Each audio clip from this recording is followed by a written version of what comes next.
शादी के side effects इस दुनिया में आजकल बड़े भयंकर तरीके से फैले हुए हैं। क्या कुछ हो रहा है ना इस दुनिया में शादियों की वजह से। नाम लेने की मुझे किसी की जरूरत है नहीं, आप लोग समझ रहे हैं कि मैं किस तरफ इशारा कर रहा हूं। मर्द समाज में ये डर का माहौल बना हुआ है कि भाई इतना कुछ हो रहा है शादी के चक्कर में, तो करे भी या ना करें, चाहे अरेंज मैरिज हो या लव मैरिज हो। कोई पैसों के चक्कर में तो कोई अपने दूसरे बॉयफ्रेंड के चक्कर में पता नहीं क्या क्या कर जाती है। आज की कहानी भी कुछ इसी से रिलेटेड है। शादी के चक्कर में कुछ ऐसा किसी के साथ घट गया कि जिसकी कहानी आज आप सुनेंगे ना तो आपकी लिटरली रूह कांप जाएगी, और आप भी उसी मर्द समाज की लिस्ट में शामिल हो जाएंगे जो अब शादी के नाम से डरने लगे हैं। तो आइए शुरू से शुरुआत करते हैं। ब्लडी सत के आज के इस एपिसोड में एक ऐसी भूतिया कहानी लेकर आ गया हूं जो आपको हैरान करके रख देगी। आपको विश्वास नहीं होगा कि किसी भूतिया घटना में एक ऐसा ट्विस्ट भी आ सकता है। इसलिए इस कहानी को बीच में ही छोड़ के मत जाना। कुछ बहुत ही इंटरेस्टिंग, कुछ बहुत ही ज्यादा शॉकिंग आज गवा दोगे। तो भाई ये जो कहानी है ये दिग्विजय नाम के लड़के की है। गुजरात के गांधीनगर के अंदर के एक छोटे से गांव में रहता था। अपने परिवार वालों के साथ अच्छी खासी अपनी जिंदगी काट रहा था कि एक दिन इसे घर वाले इसके लिए एक लड़की ढूंढते ढूंढते एक ऐसे घर में पहुंच जाते हैं जिस घर में इनको नहीं पहुंचना चाहिए था। वो लड़की दिग्विजय को बहुत पसंद आती है और दिग्विजय भी उस लड़की को उतना ही ज्यादा पसंद आता है। दोनों का रिश्ता वहीं पर पक्का हो जाता है। घर वाले शादी की एक तारीख भी निकाल लेते हैं। वो तारीख अभी के समय से लगभग 7 महीने बाद की तारीख थी। कुछ अच्छा मुहूर्त निकल ही नहीं पा रहा था। दोनों की कुंडलियां भी इतने अच्छे से मैच नहीं हो रही थी, लेकिन दोनों लड़का लड़की ने एक दूसरे को इतना ज्यादा पसंद कर लिए थे कि घर वालों ने बोले थे कि चलो थोड़ा बहुत हम एडजस्ट कर ही लेंगे। अब जब अपने अपने घर पे दोनों चले गए वापस, दिग्विजय अपने घर चले गए, लड़की अपने घर पे थी, तो अब दोनों की फोन से बातचीत होना शुरू हुई। अब ये लोग दिन दिन भर फोन में लगे रहते। क्या खाए, क्या पिए, क्या कर रहे थे, क्या नहीं कर रहे थे, तुम्हारी हिस्ट्री क्या थी, तुम्हारा पास्ट क्या था, तुम्हारा फ्यूचर क्या है, दुनिया भर की बातें जैसे कि गर्लफ्रेंड बॉयफ्रेंड करते हैं। और ऐसे पता ही नहीं चला कब 6 महीने बीत गए। ठीक 6 महीने बाद दिग्विजय को पता चलता है कि मानसी का लफड़ा तो मेरे अलावा कहीं और चल रहा है। मानसी मतलब वही लड़की जो कि दिग्विजय ने पसंद किया था। दरअसल मानसी एक तरीके से डबल डेट कर रही थी। एक तरीके से दिग्विजय के साथ शादी फिक्स हुई थी, 6 महीने हो गए थे बात करते करते, तो एक तरीके से डेटिंग जैसी चल रही थी ना दोनों की। तो मानसी दिग्विजय के अलावा किसी और से भी बात करती थी, और दिग्विजय से मिलने से बहुत पहले से वो किसी और लड़के से जुड़ी हुई थी। दिग्विजय को जब इस बारे में पता चला, फोन में ही पता चला था, अब हो जाता है ना बात करते करते कुछ ऐसा सीन शॉट हुआ होगा, कुछ ऐसी बातें निकली होगी जो घुमा फिरा के कोई सिचुएशन क्रिएट हुई होगी जिससे पता चल गया होगा कि दिग्विजय की जो होने वाली पत्नी है वो बाहर भी कहीं चक्कर चला रही है। तो दिग्विजय को बहुत गुस्सा आया। बोला कि तुमने ऐसा क्यों करी है, वो मैं तुमसे शादी नहीं कर पाऊंगा, अभी 1 महीने में शादी और मुझे ये सब कुछ पता चल रहा है। मानसी बोलती है देख दिग्विजय, चाहे जो हो जाए तू मुझसे शादी करके ही रहेगा, और ये दुनिया में कोई नहीं रोक सकता। इस चीज की गारंटी मैं दे रही हूं। चाहे कुछ भी कर ले तो मुझसे दूर नहीं जा पाएगा। एक बार मेरा हो गया है ना तो अब अल्लाह कोई भी नहीं कर पाएगा। उसने ये बात बोली और फोन काट दी। उसके बाद 2 दिन तक उसने फोन नहीं उठाई। ये गुस्से में फोन करने की कोशिश करता था, उससे बात करने की कोशिश करता था कि क्या धमकी दी तूने और किस लड़के से बात करती थी और मेरे साथ ऐसे क्यों खिलवाड़ करी जब तेरा कहीं और था, तो मुझसे शादी के चक्कर में क्यों पड़ी। लेकिन वो फोन ही नहीं उठा रही थी। ठीक तीसरी सुबह, 2 दिन से बात नहीं हुई थी, तीसरी सुबह दिग्विजय को फीवर आया। वो फीवर इतना ज्यादा था कि वो बिस्तर से उठ ही नहीं पा रहा था। घर वालों ने सोचे कि नॉर्मल है, फीवर की दवाई दे दिए, लेकिन जब रात हुई तो उसका दरवाजा किसी ने खटखटाया उसके कमरे का। दिग्विजय ने अपने कमरे का दरवाजा खोला तो क्या पाया कि बाहर एक बहुत ही डरावनी शक्ल का लड़का खड़ा है जो कि दिग्विजय की उम्र का ही है। उसका चेहरा यहां से पूरा जला हुआ है और यहां से उसके चेहरे में स्किन ही नहीं है, सिर्फ कंकाल दिख रहा है। दिग्विजय बहुत जोर से डर गया और डर के मारे नीचे गिर गया। उसके मुंह से इतने सा शब्द भी नहीं निकला। घबराहट के मारे कई बार जब हम बहुत ज्यादा डर जाते तो पूरा ब्लैंक हो जाते। ये चिल्ला भी नहीं पाया और गिर गया। दिग्विजय वो नजारा देखता ही रहा कि उस लड़के के पीछे से एक और लड़का दिग्विजय के कमरे में एंटर किया। दोनों दिग्विजय के बहुत पास आए। ये दोनों के पास से इतनी गंदी स्मेल आ रही थी कि उसको कोई दुनिया में एक्सप्लेन कर नहीं सकता, खुद दिग्विजय भी नहीं। वो दोनों एक साथ दिग्विजय से क्या कहते हैं कि आज के बाद हम तेरे साथ इसी कमरे में रहेंगे, और जब तक रहेंगे तब तक हम तुझे ले नहीं जाते यहां से। एक दिन ऐसा आएगा कि तू हमेशा हमेशा के लिए हमारे साथ हमारी दुनिया में जाएगा। ऐसा बोल के हा करके हंसने लगे। अरे लिटरली मैंने हा करके बताया। इनकी हंसने की आवाज इतनी गंदी थी कि मैं आपको क्या बताऊं, बहुत ही चुभने वाली। कान में दिग्विजय ने अपना कान पकड़ लिया और कान पकड़ के फाइनली बहुत जोर से चिल्लाया। उसकी चीख सुन के भागते हुए सारे घर वाले उसके कमरे में पहुंचे। क्या हो गया दिग्विजय, ठीक तो है ना? दिग्विजय बोला, देखो मेरे कमरे में वो दोनों कौन बैठे हुए, बहुत डरावने दिख रहे, उनके पास से बहुत बदबू आ रही, बोल रहे मुझे मार डालेंगे कुछ दिन बाद, देखो कौन है वो। घर वालों ने पूरे कमरे में देखने की कोशिश की। डर गए थे घर वाले, कोई चोर डाकू तो नहीं घुस गए। पूरे कमरे में दिग्विजय के अलावा कोई भी नहीं था, जबकि वो दोनों दिग्विजय के कमरे की वो दोनों कुर्सी में बैठे हुए थे। ये सिर्फ दिग्विजय को ही दिखाई दे रहा था, किसी और को नहीं। इस दिन के बाद से हर रात दिग्विजय के कमरे में वो दस्तक देते। दिग्विजय अगर दरवाजा नहीं भी खोलता तो दरवाजे के आर पार होकर अंदर आ जाते, और फिर जब भी दिग्विजय सोने की कोशिश करता उसके बिस्तर में 4 ऐसे चक्कर मारने लगते। 4 नहीं, मतलब नॉन स्टॉप चक्कर मारने लगते। दिग्विजय जब भी खाना खाता तो उसके साथ उसकी थाली में बैठ जाते, और वो खाता तो इसके पेट में जाते तो उसको ऐसा लगता कि मेरा पेट ही नहीं भर रहा है। दिग्विजय जिसके खाने की खुराक मुश्किल से 3 या 4 रोटी थी, अब वो 25-25 रोटी खा रहा है। घर वाले रोटी बेल बेल के परेशान, लेकिन दिग्विजय का पेट नहीं भर रहा है। दिग्विजय किसी से कुछ बोलने को भी होता तो उसके मुंह से सिर्फ गाली निकलती, सामने वाले के लिए बेइज्जती निकलती। दिग्विजय अपने बुजुर्गों से भी बात कर रहा है घर के, तो बहुत गंदा बोल रहा है। जो वो बोलना चाह रहा था, जैसे फॉर एग्जाम्पल वो बोलना चाह रहा है कि दादाजी आपने खाना खा लिए क्या, तो दिग्विजय के मुंह से निकल ही नहीं रहा है। दिग्विजय के मुंह से निकल रहा है दादाजी का नाम और साथ में कोई गाली।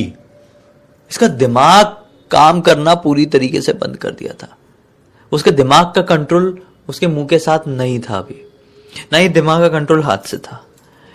हाथ में जो भी चीजें आती थी वो उठा के फोड़ देता था, तोड़ देता था। उसको मालूम था मैं ये क्या कर रहा हूं, लेकिन उसको ये नहीं मालूम था कि मैं ये क्यों कर रहा हूं। उसको सब समझ में आता था कि, लेकिन वो फिर भी कंट्रोल नहीं कर पा रहा था खुद को। ऐसा लगता था कि वो दोनों शैतान जैसे कमरे में इसके साथ रहते, हर पल शाम होते से इसके पास आ जाते हैं, वो ही इससे करवाते हैं सब कुछ। एक ऐसा टाइम आया कि ये गिल्ट फीलिंग में, क्योंकि इसको सब मालूम है ना कि मैं क्या कर रहा हूं, इसने गिल्ट फीलिंग के चक्कर में अपने कमरे से निकलना बंद कर दिया। जो भी काम वाम करता था, जॉब करता था, एक सब छोड़ दिया। अब बस अपने कमरे में ही बैठे रहता। इसका कहां कहां इलाज नहीं हुआ, बड़े बड़े शहर में लेकर गए, बाबाओं से दिखाए, मंदिर ले गए, कहां कहां नहीं, लेकिन कहीं पर कुछ इलाज नहीं हुआ। बहुत बड़े बड़े प्रसिद्ध मंदिर भी गया, लेकिन कुछ भी नहीं। घर के सारे लोग हार मान चुके थे। ये खाता था 20-20, 25-25 रोटी, लेकिन वजन इतना भयंकर तरीके से घट रहा था कि आने वाले 20 दिनों में, लिटरली 20 दिनों में इसका शरीर ऐसा हो गया था कि मैं क्या बताऊं यार, कि मुश्किल से इसके शरीर में ना अब फैट की मात्रा 2-3% बची रही होगी। मसल तो थे ही नहीं, बिल्कुल भी नहीं। मतलब ये पूरा एक कंकाल में तब्दील हो चुका था। कंकाल है, उसके ऊपर स्किन लगी हुई है बस। जो कोई भी देखता मन में यही कहता कि भगवान इसको अब उठा ही लो, इतना क्या पाप कर दिया इस लड़के ने। ये जहां भी जाता बहुत रोता, जिससे भी मिलता सिर्फ उसके सामने रोता, कुछ बात नहीं करता। बात करता तो मुंह से गाली ही निकलती थी। रात में इतने बुरे बुरे डरावने सपने दिखाई देते थे कि कोई लिमिट नहीं थी। सपने में वही लड़की जिससे रिश्ता जुड़ा था वो इसके पास आती और इसका गला दबाने की कोशिश करती। इसका शरीर में जो ऐसा मांस था वो खींच खींच के खाती। सपने में ये खुद को हष्ट पुष्ट देखता था, हेल्दी देखता था जैसे ही पहले था। वो लड़की इसके सपने में आती थी, वो दोनों शैतान इसको पकड़ के रखते थे और अपने लंबे लंबे नुकीले दांत निकालती थी और उसके पूरे शरीर से ऐसा मांस उधेड़ उधेड़ के खाती थी। रियल में ऐसा नहीं हो रहा था, ये सपने में हो रहा था। लेकिन जब ये जागता था तो इसको उस पार्ट में बहुत दर्द होता था, और शायद इसके वजन का इतना भयानक तरीके से गिरने का वही कारण था। इसको कुछ भी, अब ये खुद अंदर से बोलने लगा था कि अब मुझे जीना ही नहीं है इस दुनिया में, खत्म अभी। वो लड़की ने कुछ तो मेरे ऊपर ऐसा कर दी है, वो चुड़ैल है वो लड़की। और अब आप सोच रहे होंगे कि इसने घर वालों को क्यों नहीं बताया। ये बता ही नहीं सकता था, घर वालों से बात ही नहीं कर पाता। मैं बोल रहा हूं ना, कुछ भी बोलता था तो इसके मुंह से कुछ अलग ही निकलता था। फिर एक दिन किसी ने इसे घर वालों को बोले कि ऐसा कब तक लड़के के साथ रहोगे, लड़के को बाबरा भूत के मंदिर लेकर जाओ। अब बाबरा भूत कौन, मैं आपको बताता हूँ। जहां पर ये लोग रहते थे वहां से थोड़ी आके बाबरा भूत का एक मंदिर था। बाबरा भूत वो है जो पूरे गांव के रक्षक थे। जी हाँ, गांव के लोगों को कुछ भी परेशानी हो, कुछ भी मानता हो, कुछ भी अपनी इच्छा पूरी करवानी हो तो बाबरा भूत के मंदिर में जाते थे और बिल्कुल साष्टांग दंडवत करके अपने आप को बाबरा भूत के सामने सौंप देते थे, और बाबरा भूत उनकी वो इच्छा पूरी कर देते थे, उनकी वो परेशानी खत्म कर देते थे। जी हाँ, और ऐसा कई शक्तियों का वर्णन आपको मिल सकता है। गोवा में भी इस प्रकार से पूजा जाता है भूत को, बेताल को। कई जगह पर राक्षसों की भी पूजा होती है।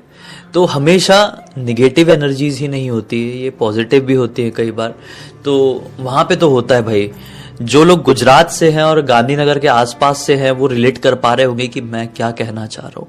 उनकी बहुत मानता है, वहां पे लोग बहुत ज्यादा रिस्पेक्ट करते हैं उनको। तो ऐसा हुआ कि मंदिर जैसे ही गए ना बाबरा भूत के, तो पहली बार ये चिल्ला चिल्ला के रोया मंदिर के अंदर और बोला कि मुझे बचा लो, अब आप ही एक सहारा हो, मुझे बचा लो। इतने दिन में पहली बार एक सीधी बात इसने कहा था। तो इसे घर वाले सारे इसे देखकर रोने से लगे। जब ये घर पे वहां से लौटे ना, तो उस रात को भी वो आए, वो दोनों भूत, जो दोनों शैतान थे जो रोज इसके कमरे में आते थे शाम को, वो आए। लेकिन अब किसी तीसरे ने भी एंटर किया। ये जो तीसरा था, इस तीसरे का चेहरा नहीं दिखाई देता था। इसने अपना चेहरा किसी चीज से ढका हुआ था, लेकिन वो तीसरा वो दोनों शैतान से ज्यादा हट्टा कट्टा दिखता था। और वो दोनों शैतान जब इसके पास आकर इसको परेशान टॉर्चर करने की कोशिश करते थे तो वो तीसरा आता था और उनको मारता था, लिटरली बहुत बुरी तरीके से, बहुत पटक पटक के मारता था। ये सब कुछ आने वाले 7 दिनों तक चला। 7 दिनों तक धीरे धीरे करके वो जो दोनों शैतान थे ना, वो इसके कमरे में आना कम कर दिए। इन 7 दिनों में इनकी आने की फ्रीक्वेंसी कम हो गई। जैसे पहले सूरज ढलते से ही आते थे ना, वो फिर रात के 9 बजे आने लगे, रात के 10 बजे, फिर 12 बजे, फिर 2 बजे, फिर 1 आध घंटे ही रहते, पिटते पुटाते चले जाते। ये समझने लगा था कि अब शायद मैं ठीक हो जाऊंगा। 7वीं रात जब आई ना, वो कमरे में आए ही नहीं, और ना ही वो तीसरा कोई आया। जो तीसरा आता था ये दोनों को मारता था, वो नहीं आया। और 8वें दिन फोन आता है लड़की के घर वालों की तरफ से इसके पापा को। पापा फोन उठाते, बोलते हाँ बोलिए। तो लड़की के घर वाले क्या बोलते हैं कि माफ कीजिएगा, जो लड़का लड़की के अपने बच्चों की शादी थी वो आपके लड़के की तबीयत खराब होने की वजह से थोड़ी आगे बढ़ी थी, अब शायद हमारी लड़की की तबीयत खराब होने की वजह से आगे बढ़ेगी। हमारी लड़की की भी बहुत खतरनाक तरीके से तबीयत खराब हो गई है, वो बिस्तर से उठ नहीं पा रही है और जोर जोर से दहाड़े मार मार के रो रही है। आंख वाख पलटा ली है, उसको देख के हमको कुछ समझ में नहीं आ रहा है। लोग पड़ोस वाले बोल रहे हैं कि उसको किसी भूत ने जकड़ लिया है। आप प्रार्थना कीजिए कि हमारी बच्ची ठीक हो जाए। आप सोचो क्या हुआ होगा उस लड़की के साथ, मानसी के साथ क्या हुआ होगा। मानसी ने इसके ऊपर काला जादू करी, शैतान भेजी कि इसको कुछ हो जाए और वो अपने कब्जे में कर ले। पता नहीं उसकी मनसा क्या रही होगी, मानसी ने क्या सोच के ये सब कुछ की होगी। अपने होने वाले पति के ऊपर ही काला जादू करी थी। लेकिन क्या किया उसने, होने वाले पति ने भगवान का सहारा लिया, रक्षक का सहारा लिया, बाबरा भूत का सहारा लिया, और फिर फाइनली इसके ऊपर कृपा हुई। और फिर वो दोनों शैतान को ऐसा पछाड़ा गया, बाबरा भूत ने ही ऐसा पछाड़े कि वो दोनों शैतान जाके उसी लड़की के ऊपर चपट गए जिस लड़की ने इसको खत्म करने के लिए भेजी थी। फिर उसके बाद से जब ये ठीक हो गया, 8-9 दिन बाद से जब ये ठीक हो गया ना, इसको दिखाई देना बंद हो गया, तो इसके मुंह से सीधी सीधी बात भी निकलना शुरू गई और इसने अपने घर वालों को सब बता दिया, A to Z चीजें बता दिया। फिर क्या था, घर वालों ने बाबरा भूत के सामने कुछ मन्नत रखे, मन्नत पूरी किए, 1 महीने बाद ये रिकवर किया और इन लोगों ने मानसी के घर वालों का फोन ही उठाना छोड़ दिया। बोले क्या कि डायन चुड़ैल लड़की मिल गई थी। तो किस्मत अच्छी कि बच गए, किसी जन्म के अच्छे कर्म थे। इस पूरी घटना की जानकारी मुझे किसी और ने नहीं, बल्कि उसी ने लिख भेजा जिसके साथ ये सब कुछ हुआ था। अब जरा सोचिए कैसे कोई लिखता होगा जिसके साथ ये सब कुछ हो जाता है, वो कैसे फेस करता होगा। दिग्विजय लिटरली ये कह रहा था कि भाई मेरे हाथ कांप रहे थे ये टाइप करते हुए। लेकिन फिर भी मैं चाहता हूं कि सभी को ये कहानी पता चले, कि सब लोग सतर्क हो जाए कि कई बार ये शादियां कितनी ज्यादा खतरनाक साबित हो जाती है। आजकल तो बहुत कुछ भी देखने को मिल रहा है। अगर आप लोग करंट अफेयर्स को लेकर एक्टिव हैं तो आपको पता होगा कि शादी के चक्कर में क्या क्या हो रहा है दुनिया में, है ना। क्या बोलूं, किसका नाम लूं, मेरा इशारा काफी है। तो बहुत सारे लोग, बहुत सारे लड़के आजकल शादी के नाम से डर ही रहे हैं। खैर क्या बोले, अब इसी एक नोट के साथ इस कहानी का अंत करते हैं। अब तक इस वीडियो को देख लिए हैं तो लाइक जरूर कर देना, चैनल को सब्सक्राइब करके बेल आइकन दबा के ऑल के ऑप्शन में क्लिक करना, क्योंकि इसी तरह के हैरान कर देने वाले खौफनाक वीडियोस डेली आप लोगों के सामने लेके आता रहता हूँ। इंस्टाग्राम की लिंक इस वीडियो के डिस्क्रिप्शन बॉक्स में मिल जाए, क्लिक करके डायरेक्टली वहां पर पहुंच जाना। और इसी तरह की कोई भी कहानी, टॉपिक या जानकारी हो तो लिख भेजना, हो सकता है मेरा अगला वीडियो कल आपके हिसाब से बन रहा हो। तो चलिए कल फिर से मिलते हैं, तब तक के लिए बहुत बहुत धन्यवाद। आपका दिन शुभ हो।